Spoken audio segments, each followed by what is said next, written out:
ఆంధ్రప్రదేశ్, తెలంగాణలో బయటి రాష్ట్రం నుంచి మార్వాడి రావడంతో రాబోయే కాలంలో పని సంక్షోభం తప్పదని నిపుణులు హెచ్చరిస్తున్నారు. ఇప్పటికే పలు కీలక రంగాల్లో ఇతర రాష్ట్రాల ప్రజలు పాతుకుపోయారని, ఇది ఇలాగే కొనసాగితే తెలుగు రాష్ట్రాల్లో ఆర్థిక సంక్షోభం ఏర్పడే అవకాశం ఉందని నిపుణుల అభిప్రాయం. బీహార్ వాళ్లు ఇటుక బట్టి నుంచి వరి నాట్లు, పత్తి ఏరేదాకా అన్ని రకాల కూలీ పనులు చేస్తున్నారు. ఒరిస్సా వాళ్లు అన్ని రకాల కార్మికులుగా, వంటకాల తయారీదారులుగా చేస్తున్నారు. రాజస్థాన్ వాళ్లు టీ స్టాల్ మరియు హోటల్, శానిటరీ షాపుల నిర్వహణ చేస్తున్నారు. రెండు తెలుగు రాష్ట్రాల్లో షాపులు వీళ్లవే. ఉత్తరప్రదేశ్ వాళ్లు టైల్స్ వేసే పని నుంచి పెయింటింగ్, అన్ని రకాల ఇంటి లోపలి అలంకరణలు చేస్తున్నారు. కేరళ వాళ్లు ఇంగ్లీష్ బోధించే టీచర్లుగా పనిచేస్తున్నారు. కర్ణాటక వాళ్లు భవన నిర్మాణ కూలీలుగా పనిచేస్తున్నారు.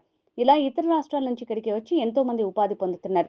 రెండు తెలుగు రాష్ట్రాల వాళ్లు మాత్రం మందు, మాంసం ఎవడు పంచుతాడు, ఎవడు ఎక్కువ డబ్బులు ఇస్తాడు అంటూ పూటకో జెండా చేతిలో పట్టుకుని తెలిసిన పనిని, చేతిలో ఉన్న వృత్తిని వదిలేసి సమయాన్ని వృధా చేస్తూ ఉచితాలకు, వ్యసనాలకు బానిసలై జీవితాలను నాశనం చేసుకుంటున్నారు. ఇదిలాగే కొనసాగితే రాబోయే కాలంలో ఆంధ్రప్రదేశ్ మరియు తెలంగాణ సంపదను ఇతర రాష్ట్రాలు తీసుకుని పోతే మనవాళ్లు దివాలా స్థితికి వస్తారు.